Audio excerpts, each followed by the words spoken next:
Des centaines de personnes tuées dans le bombardement d'un hôpital à Gaza.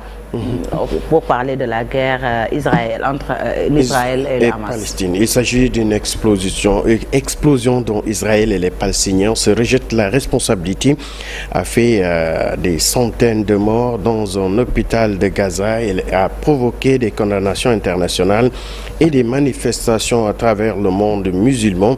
Ils pensaient être à l'abri des bombes et ils se sont retrouvés piégés aujourd'hui. Donc, au moment où on parle de 500 Palestiniens qui ont été tués donc lorsqu'une roquette s'est abattue sur l'hôpital Al-Ahli dans la ville de Gaza, une attaque imputée par le mouvement palestinien Hamas à Israël. Mais l'État hébreu a aussitôt démenti, attribuant cette frappe au djihad islamiste. Restons toujours avec ce conflit Israël-Gaza. Le chef de l'ONU appelle un cessez-le-feu humanitaire immédiat. Antonio Guterres a appelé aujourd'hui même à un cessez-le-feu humanitaire dans le conflit opposant Israël et le Hamas.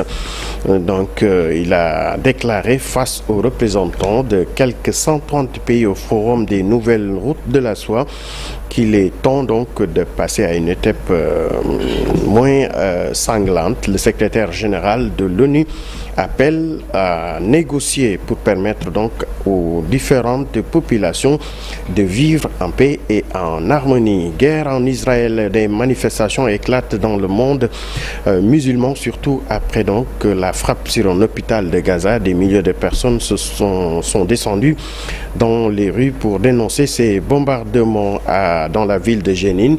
C'est le choc lorsque les habitants apprennent pour cet hôpital frappé à Gaza pendant ce temps à Beyrouth.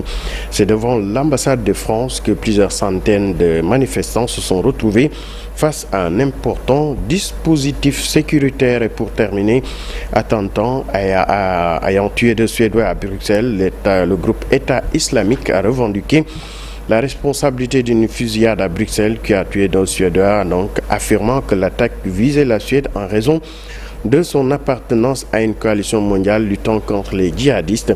Un combattant de l'État islamique a mené donc l'attaque contre des ressortissants. Et Ahmad, l'organe de presse de l'organisation, a précisé que cette attaque survient dans un contexte d'opération menée par l'État islamique pour cibler des ressortissants des pays appartenant à cette coalition. Sonafati.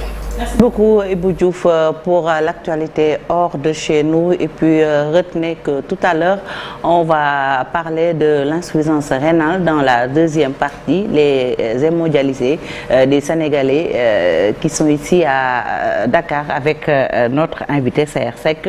Il est le secrétaire général de leur association. Tout de suite, la une des quotidiens du jour avec Cheikh Bouyangoné.